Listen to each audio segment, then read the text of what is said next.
Assalamualaikum dan salam sejahtera kepada semua pembaca berita politik semasa. Semoga hari-hari anda dalam keadaan baik dan sentiasa diberkati. Menteri Besar Selangor Amiruddin Syari menasihatkan supaya tidak mengambil langkah jangka pendek seperti membenarkan pengeluaran khas kumpulan wang simpanan pekerja KWSP dengan mengatakan ia adalah pendekatan populis. Amiruddin berkata membenarkan satu lagi pusingan pengeluaran KWSP kepada mereka yang terjejas teruk akibat pandemik COVID-19 tidak akan memberi manfaat kepada kerajaan atau rakyat kerana ia menyebabkan kebergantungan kepada kerajaan. Tindakan itu, yang dilaksanakan oleh kerajaan terdahulu yang diketuai oleh bekas Perdana Menteri Muhyiddin Yassin dan Ismail Sabri Yaakob, adalah dasar yang tidak mengambil kira semua aspek secara menyeluruh dan akhirnya menyaksikan kekecewaan. Polisi yang tidak melihat secara menyeluruh keseluruhan aspek ini termasuk dalam pembangunan modal insan dalam negara yang akhirnya menyelesaikan masalah dalam jangka pendek.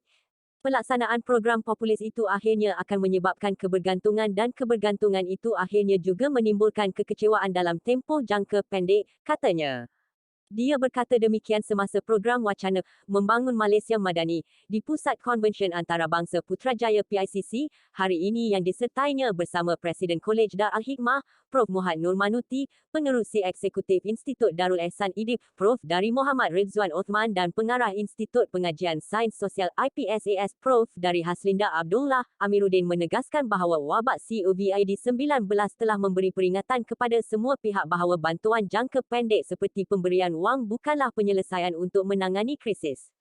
Mengulas lanjut, dia turut memberi contoh sekatan semasa pentadbiran Muhyiddin untuk mengekang penularan virus COVID-19 dengan mengatakan ia memberi kesan secara langsung kepada rakyat sehingga ia menyaksikan kempen bendera putih dan kerajaan yang gagal.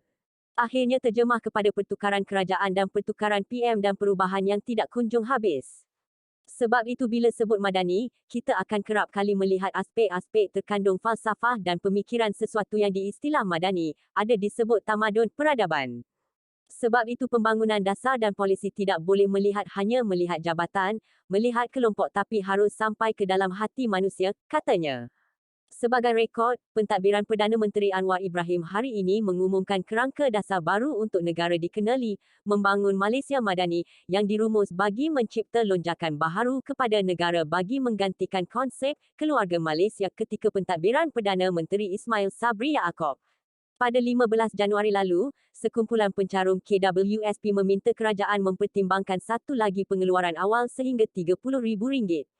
Bagaimanapun, Anwar menolak gesaan itu, sambil menegaskan bahawa adalah lebih baik bagi kerajaan mencari kaedah dan jalan lain yang lebih berkesan bagi membantu rakyat yang terkesan serta kehilangan sumber pendapatan akibat wabak COVID-19 sebelum ini.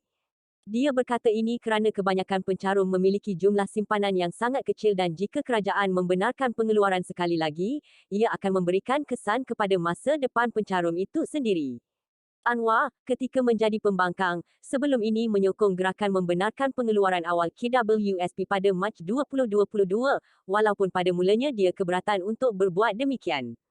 Ini, katanya, kerana kerajaan ketika itu gagal menggunakan tabung untuk menangani masalah kewangan rakyat dan menyediakan bantuan yang diperlukan.